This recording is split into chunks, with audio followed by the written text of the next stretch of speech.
Hi guys, last class lo truth table lo two variables తీసుకొని ఎలా చేస్తాం, 3 variables 4 variables గురించి తెలుసుకున్నాం కదా. ఇప్పుడు టాటాలజీ అంటే ఏమి, దాంట్లో ట్రూత్ టేబుల్ ఎలా ఫైండ్ అవుట్ చేస్తాము అనేది తెలుసుకున్నాం. ఫస్ట్ డెఫినేషన్ చూద్దాం.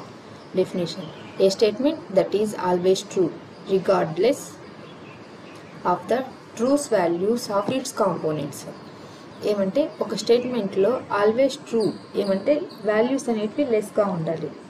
ఇవి ట్రూత్ వాల్యూసే ఆఫ్ ద కాంపోనెంట్స్. ఆ కాంపోనెంట్స్లో డెఫినేషన్ ఏమంటే a statement that is always true. ఒక స్టేట్మెంట్ అనేది ఎప్పుడు ట్రూ అయ్యేది మాత్రమే తీసుకుంటాము. నెక్స్ట్ ట్రూత్ టేబుల్ గురించి తెలుసుకున్నాం.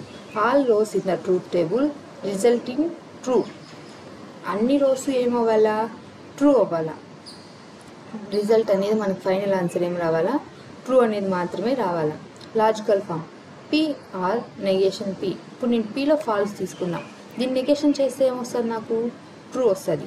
సో అప్పుడు ఇది ఏమైపోతుంది? ట్రూ కండిషన్ని సాటిస్ఫై చేస్తుంది, అంటే టాటాలజీని సాటిస్ఫై చేస్తుంది కదా. For example, it is either rainy. Rain పడకైనా ఉండొచ్చు. It is not rainy. Rain పడకనైనా ఉండొచ్చు, చెప్పలేం కదా. అది జస్ట్ మన అబ్జర్వేషన్. సో ట్రూ అయినా ట్రూ అవుతుంది కదా. రైన్ పడవచ్చు, పడకపోవచ్చు, ట్రూయే కదా చెప్తాను. So uses: use to validate logical arguments and specify expressions.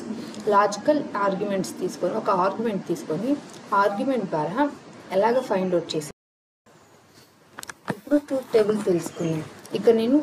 ఇక్కడ ఒక లాజికల్ ఫామ్ తీసుకున్నా. P and Q or negation P or negation Q రావాలి. చేస్తే మనకి మొత్తం ఇక్కడ ఏం రావాలా? టాటాలజీ అనేది ఫైండ్ అవుట్ కావాలా. అవుతుందో రాదో చూసుకుందాం. నేను ఫస్ట్ పి తీసుకున్నా, పి క్యూ అనే 2 వేరియబుల్స్ తీసుకున్నాం.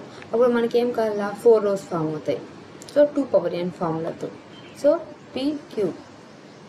నెక్స్ట్ పిని ఏం చేస్తానా? నెగేషన్ పి చేయాలి. పికి నెగేషన్ చేయాలి. ఇప్పుడు ట్రూ ఉంది, అప్పుడు ఇది మనకి ఏమవుతుంది? ఫాల్స్. ఇక్కడ ట్రూ ఉంది. నెక్స్ట్ ఇది మనకి ఏమవుతుంది? ఫాల్స్. ఇక్కడ ఫాల్స్ ఉంది. ఇక్కడ వచ్చేవాడికి ఏమవుతుంది? ట్రూ. ఇక్కడ ఫాల్స్ ఉంది. ఇక్కడికి వచ్చేవాడికి ఏమవుతుంది? మనకి ట్రూ. నెక్స్ట్ ట్రూ ఉంది. ఇక్కడ నెగేషన్ క్యూ చేస్తే క్యూ ఉందిలో క్యూలో ట్రూ ఉంది. ట్రూకి నెగేషన్ చేస్తే ఏమవుతుంది? ఫాల్స్. నెక్స్ట్ ఇక్కడ ఫాల్స్ ఉంది. ఇక్కడ నెగేషన్ చేస్తే ఏమవుతుంది? ట్రూ. ఇక్కడ ట్రూ ఉంది, దానికి నెగేషన్ చేస్తే ఫాల్స్. ఇక్కడ ఫాల్స్ ఉంది, దానికి నెగేషన్ చేస్తే ఏమవుతుంది? True. Next P and Q. And operation అంటే ఏమి? రెండు సేమ్ ఉండాలి. రెండు ట్రూస్ ఉంటే మాత్రమే ట్రూ అవుతుంది. రిమైనింగ్ మొత్తం ఏమవుతుంది? ఫాల్స్ అవుతుంది. ఇక్కడ ఏముంది? ట్రూ ఉంది. అప్పుడు ఏం చేద్దాం? ఇక్కడ మనకి ఏమొస్తుంది? ట్రూ వస్తుంది. నెక్స్ట్ ఇక్కడ ట్రూ ఫాల్స్ ఉంది. అప్పుడు మనకి ఇక్కడ ఏమైపోతుంది? ఫాల్స్ అవుతుంది. Next false true. ఇక్కడ మనకి ఏమైపోతుంది? ఫాల్సే అవుతుంది. ఎందుకు? అండ్ కండిషన్లో రెండు ట్రూ ఉంటే మాత్రమే ట్రూ అవుతుంది. రిమైనింగ్ మొత్తం ఫాల్స్ అవుతుంది. ఇక్కడ ఫాల్స్ ఉంది, మనకి ఇక్కడ ఏమొస్తుంది? ఫాల్సే వస్తుంది. Next negation P or negation Q. Or అంటే ఏమి? ఒక ట్రూ ఉన్నా అది మనకి ట్రూ అవుతుంది. నెక్స్ట్ ఇక్కడ చూద్దాం. ఫాల్స్. ఇక్కడ రెండు ఫాల్సే ఉన్నాయి కాబట్టి మనకి ఏమవుతుంది? అవుట్పుట్ ఫాల్స్ వస్తుంది. నెక్స్ట్ ఇక్కడ ఒక ట్రూ ఒక ఫాల్స్ ఉంది, మనకి ఏమొస్తుంది? ట్రూ వస్తుంది. నెక్స్ట్ ఇక్కడ కూడా అంతే, ఒక ట్రూ ఒక ఫాల్స్ ఉంది. సో ఇక్కడ ఏం చేస్తాం? ట్రూ. నెక్స్ట్ ట్రూ రెండు ట్రూ ఉన్నాయి, ఇక్కడ ఏమవుతుంది? మనకి ట్రూ వస్తుంది. నెక్స్ట్ ఏం కండిషన్? ఈ రెండింటికి మధ్య, ఈ రెండు ఆపరేషన్స్ మధ్య ఆర్ యూజ్ చేసి మనము టాటాలజీ అవుతుందా కాదా అనేది చూద్దాం. ఇక్కడ ఏమవుతుంది? ఆర్ అంటే ఏం చెప్పుకున్నాం? ఒక ట్రూ ఉన్న ట్రూ అవుతుంది అని చెప్పుకున్నాం కదా. సో అలాగా ఇక్కడ ట్రూ ఫాల్స్ ఉంది. సో ఇక్కడ ఒక ట్రూ ఉంది కదా, అప్పుడు మనకి ఇదేమవుతుంది? ట్రూ. Next false true. ఒక ట్రూ ఉంది కాబట్టి ఇదేమవుతుంది? మనకి ట్రూ. Next false true. ఇక్కడ ఏమైపోతుంది? ట్రూ అవుతుంది. నెక్స్ట్ ఫాల్స్ ట్రూ ఉంది, అప్పుడు ఇదేమవుతుంది?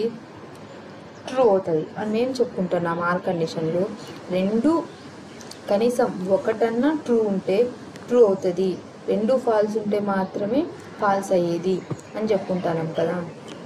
అలాగా మనము థ్యాంక్ యూ గైస్. నెక్స్ట్ క్లాస్లో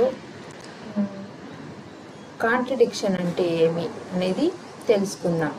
మీకు ఏమైనా డౌట్స్ ఉంటే కామెంట్ సెక్షన్లో కామెంట్ చేయండి. ఇంకా మీకు ఏమైనా క్వశ్చన్స్ కానీ అలాగే ఎక్స్ప్లెయిన్ చేయాలి అని ఉంటే మీరు కామెంట్ చేస్తే నేను ఎక్స్ప్లెయిన్ చేస్తాను.